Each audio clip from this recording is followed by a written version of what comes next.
بسم الله الرحمن الرحيم.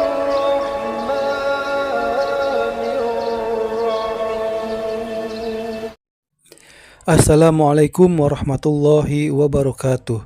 Bismillahirrahmanirrahim. Alhamdulillahirabbil alamin. Allahumma shalli ala sayyidina Muhammadin wa ala alihi wa sahbihi ajmain. Amma ba'du. Pada video kali ini akan menjelaskan tentang bagaimana niat kita saat membaca Al-Quran. Untuk lebih jelasnya, mari kita dengarkan tausiah dari guru kita, Syekh Ahmad Al-Misri. Bismillahirrahmanirrahim. Assalamualaikum warahmatullahi wabarakatuh. Innal hamdalillah nahmaduhu wa nasta'inu bihi wa nastaghfiruhu wa nastahdihi. Na'udzu billahi ta'ala min shururi anfusina wa sayyiati a'malina. Man yahdihillahu fala mudilla lahu wa man yudlil fala hadiya lahu. Asyhadu an la ilaha illallah wahdahu la syarika lahu. Asyhadu anna sayyidana Muhammadan 'abduhu wa rasuluh. Allahumma salli wa sallim wa barik alaihi wa alihi wa ashabihi ajma'in wa alaina ma'ahum birahmatika ya arhamar rahimin. Para jemaah yang dimuliakan Allah Subhanahu wa taala, uhibbukum jami'an fillah. Saya mencintai kalian semua karena Allah. Semoga Allah senantiasa bertemukan kita di dunia dalam taat dan di akhirat di surga-Nya Allah Subhanahu wa taala.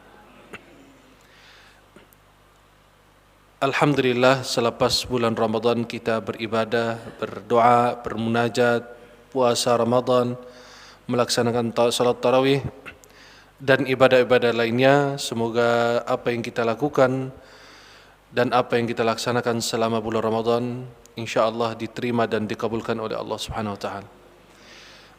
Ada pesan dari para salafus salih, bi'sal qaumul ladzina la ya'rifuna Allah illa fi Ramadan. Seburuk-buruk manusia adalah mereka yang hanya mengenal Allah di bulan suci Ramadan. Masjid kita penuh, salat tarawih kita penuh, tapi itu semua hanya di bulan Ramadan. Mudah-mudahan kita istiqamah menjaga semua amal ibadah kita, kebaikan yang kita kerjakan di bulan Ramadan maupun di luar bulan suci Ramadan. Para jemaah yang dimuliakan Allah Subhanahu wa taala, saya terima pesan dari lewat WA dari guru saya, mantan Imam Masjid Al-Azhar di Mesir. Beliau memberi pesan atau kirim pesan lewat WA, itu sangat bermanfaat, maka sekalian saya ingin berbagi manfaat ini kepada seluruh jamaah insyaallah. Beliau kirimkan sebuah artikel atau tulisan yang judulnya Madza tanwi 'inda tilawatil Quran? Apa yang kita niatkan ketika kita membaca Al-Quran? Kebanyakan daripada umat Islam membaca Al-Quran atau hanya baca Al-Quran untuk meraih pahala, dan itu amal perbuatan yang baik. Akan tetapi banyak orang yang membatasi membaca Al-Quran dalam hal itu saja. Dia hanya meraih pahala dari Allah. Padahal Al-Quran ini penuh dengan manfaat dan keutamaan. Dan setiap kali kita membaca Al-Quran dengan niat yang berbeda, Allah Subhanahu wa taala akan berikan kepada kita. Sebagaimana sabda Rasulullah dalam hadis riwayat Bukhari Muslim, innamal a'malu binniyat wa innama likulli imri'in ma nawa. Sesungguhnya setiap amal itu ada niat, dan daripada niat kita akan meraih pahala dari Allah Subhanahu wa taala. Maka Al-Quran adalah pedoman hidup kita, dan niat adalah barang dagangan para ulama. Beliau mengatakan, saya mengingatkan diri saya dan semua orang ketika membaca Al-Quran dengan melakukan hal berikut ini. Yang pertama, bacalah Al-Quran agar engkau mendapatkan ilmu dari Al-Quran.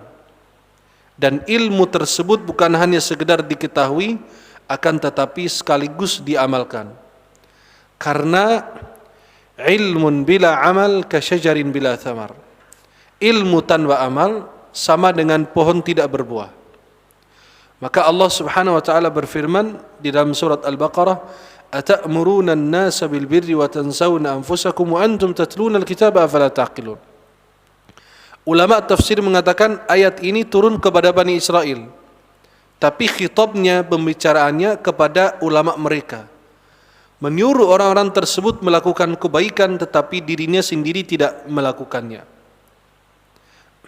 Maka beliau mengatakan, bacalah Al-Quran untuk meraih ilmu, karena Al-Quran isinya adalah syariat, adab, akhlak, apapun ada di dalam Al-Quran, dan mengamalkannya.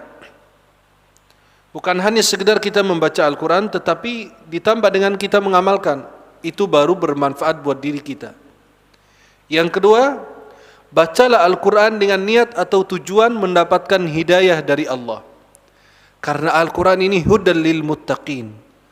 Al-Quran senantiasa berbagi hidayah, petunjuk Allah untuk orang-orang yang bertakwa. Maka kalau kita niatkan ketika membaca Al-Quran bahwa harapan kita, tujuan kita membaca Al-Quran adalah mendapatkan hidayah dari Allah, pasti Allah akan berikan sesuai dengan niat kita. Bacalah Al-Quran dengan tujuan kita bermunajat kepada Allah. Kita sekarang sedang Allah Subhanahu wa taala berbicara dengan kita. Kita dalam bacaan Al-Quran ada munajatnya. Ada doa-doa yang sering kita baca di dalam salat. Rabbana zalamna anfusana wa illam taghfir lana wa tarhamna lanakunanna minal khasirin. Rabbana la tuzigh qulubana ba'da idh hadaitana wa hab lana min ladunka rahmatan innaka antal wahhab. Dan ada Rabbana taqabbal minna innaka antas samiul alim. Rabbana zalamna anfusana wa lam taghfir lana wa tarhamna lanakunanna minal khasirin. Rabbana atina fid dunya hasanah wa fil akhirati hasanatan wa qina adzabannar. Dan ada doa-doa yang lain yang di dalam Al-Quran. Maka bacalah Al-Quran dengan tujuan anda bermunajat kepada Allah. Bacalah Al-Quran dengan tujuan untuk mendapatkan kesembuhan, obat untuk seluruh penyakit kita yang zahir maupun yang batin. Allah berfirman, "Wa nunazzilu minal Qur'ani ma huwa shifaa'un wa rahmatun lil mu'minin." Allah turunkan dari Al-Quran sebagai obat untuk seluruh penyakit kita, yang zahir maupun yang tidak zahir. Yang zahir maupun yang batin itu diobati oleh Al-Quran. Maka sahabat Abi Sa'id Al-Khudri dalam Sahih Muslim meruqyah orang dengan surat Al-Fatihah. Mungkin kalau kita meruqyah orang lain dengan surat Al-Fatihah mungkin enggak sembuh ya. Karena beda niatnya, beda keyakinannya, beda level keimanannya, ketakwaannya kepada Allah. Padahal surat Al-Fatihah yang kita baca sama saja, tidak ada perbedaan. Seperti orang yang sedang sholat. Orang sholat di sebelah kanan dan kiri kita, tapi pahalanya sejauhnya langit dan bumi. Yang ini khusyuknya Masya Allah, yang ini enggak ada, yang ini begitu, subhanallah. Padahal mereka sholat di tempat yang sama, dengan sholat yang sama, dengan niat yang sama. Tetapi pahalanya atau pemberian Allah kepada mereka itu sangat jauh dan sangat berbeda. Maka bacalah Al-Quran untuk mendapatkan obat untuk seluruh penyakit kita, yang zahir maupun yang tidak. Seluruh penyakit, penyakit hati, penyakit mata, telinga, semua ada obatnya dari Allah. Tetapi tujuan kita ketika membaca Al-Quran untuk benar-benar mendapatkan obat dari Allah Subhanahu wa taala, dan Al-Quran menjadi obat buat kita. Maka surat Al-Fatihah ini memiliki lebih dari 15 nama.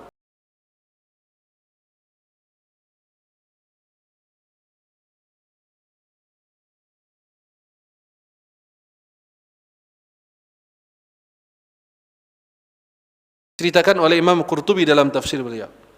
Disebut Ar-Raqiyah sebagai peruqyah buat kita. Ya. Ar-Raqiyah, Asy-Syafiyah, obat buat kita. Tetapi tujuan kita ketika membaca Al-Fatihah atau mendoakan orang lain dengan Al-Fatihah, contohnya yang sedang sakit atau apa, dengan kemuliaan firman Allah, bertawassul dengan nama Allah dan ayat Allah, kita berdoa agar Allah sembuhkan orang tersebut. Kemudian bacalah Al-Quran dengan tujuan Allah keluarkan kita minadh-dhulumati ilan nur, dari kegelapan, kebodohan kita, kelalaian kita, menuju kepada cahayanya Islam, terangnya Islam, dan ilmu dan ma'rifat. Maka Allah Subhanahu wa taala katakan dalam Al-Quran, Allahu waliyul ladzina amanu yukhrijuhum minadh-dhulumati ilan nur.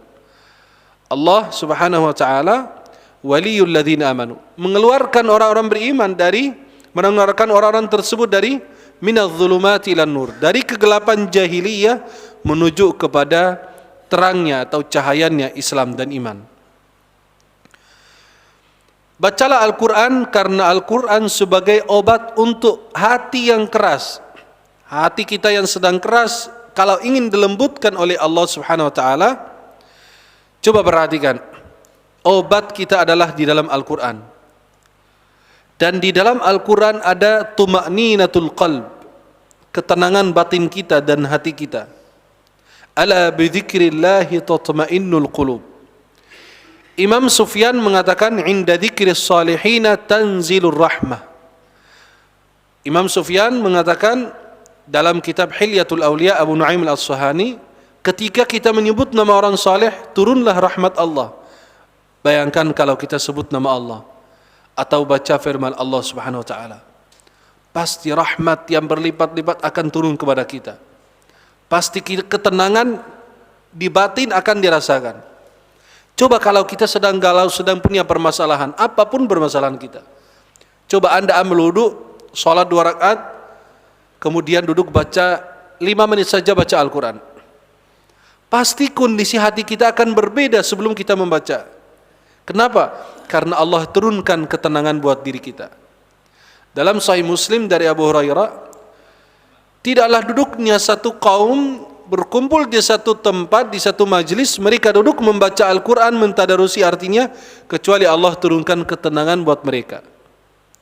Dan diliputi oleh rahmat Allah, dan malaikat duduk bersama kita, mengelilingi kita. Bahkan Allah akan menyebut kita di hadapan para penghuni langit.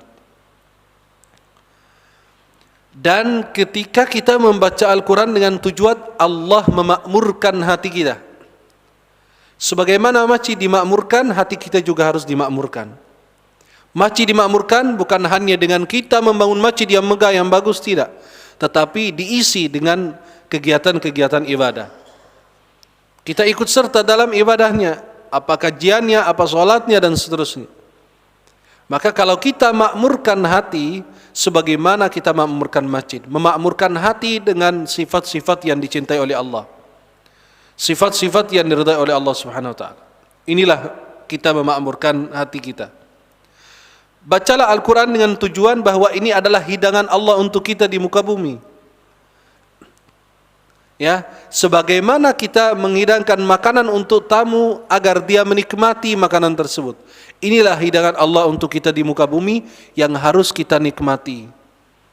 Bahwa Al-Quran itu penuh dengan kenikmatan dan kemuliaan dan keagungan, karena adalah firman Allah Subhanahu wa taala. Bacalah Al-Quran agar Anda tidak tertulis orang-orang yang lalai daripada Allah. Wa man a'rada 'an dzikri fa inna lahu ma'isyatan dhanka. Orang yang berpaling daripada mengingat Allah, termasuk membaca Al-Quran, menjaga salat, menjaga ibadah, fa inna lahu ma'isyatan dhanka. Dia mendapatkan kehidupan yang sempit, yang susah untuknya. Wa nahsyuruhu yaumal qiyamati a'ma. Kita bangkitkan dia dalam kondisi buta, padahal dia protes, Rabbi lima hasyartani a'ma wa qad kuntu basira. Wahai Rabbku, mengapa engkau bangkit aku dalam keadaan buta, sedangkan aku ini di dunia dapat melihat. Qala kadzalika atatka ayatuna fanasitaha wa kadzalika al-yawma tunsa. Allah sudah turunkan firman-Nya kepada kita, Allah kirimkan para ulama, Allah utus para nabi, tetapi sayangnya kita tidak mendapatkan peringatan dari itu semuanya. Agar kita tidak termasuk orang-orang yang lalai, rajin baca Al-Quran, dengan tujuan agar kita tidak termasuk orang yang lalai dan termasuk orang yang senantiasa berzikir dengan mengingat Allah. Afdalu dzikri qiraatul Quran. Puncaknya zikir terbaik adalah kita membaca Al-Quran. Subhanallah.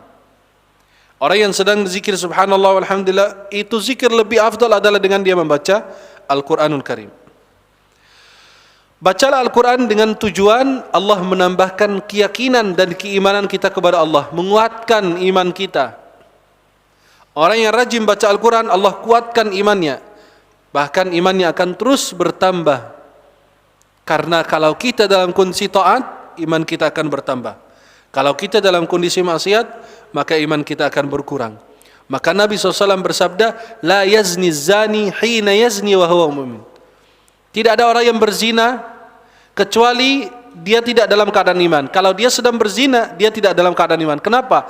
Seolah-olah iman itu lepas dari dia ketika dia maksiat, atau jauh dari imannya ketika dia dalam maksiat. Orang yang berzina, ketika dia berzina, itu dia tidak dalam keadaan iman. Karena kalau dia dalam keadaan iman, bukan dia kafir, tidak. Tetapi dia pas itu lepas imannya, karena dia sayangnya itu terjerumus dalam kemaksiatan. Bacalah Al-Quran karena ini perintah Allah untuk senantiasa membaca Al-Quran. Maka Allah meminta kita baca Quran dan minta kita mentadaburi Al-Quran, minta kita mengamalkan Al-Quran. Untuk menghafal itu level lebih tinggi lagi. Kemudian para jemaah yang dimuliakan Allah, bacalah Al-Quran untuk meraih pahala, karena setiap huruf akan mendapatkan pahala berdasarkan hadis riwayat Tirmidzi dari Abdullah bin Mas'ud. Rasulullah SAW mengatakan, man qara'a harfan min kitabillah falahu bi hasanah. Barang siapa membaca satu huruf dari kitab Allah, maka dia meraih satu pahala dan satu kebaikan. La aqulu alif lam mim harf wal hasanatu bi asyri amthaliha. Satu kebaikan itu dilipatkan oleh Allah menjadi 10. Saya tidak mengatakan alif lam mim satu huruf, akan tetapi alif satu huruf, lam satu huruf, mim satu huruf. Wallahu yudha'ifu liman yasha. Bisa dilipatkan gandakan pahalanya lebih daripada itu. Subhanallah. Bacalah Al-Quran agar anda mendapatkan syafaat Al-Quran, dengan tujuan anda mendapatkan syafaat Al-Quran di hari kiamat nanti.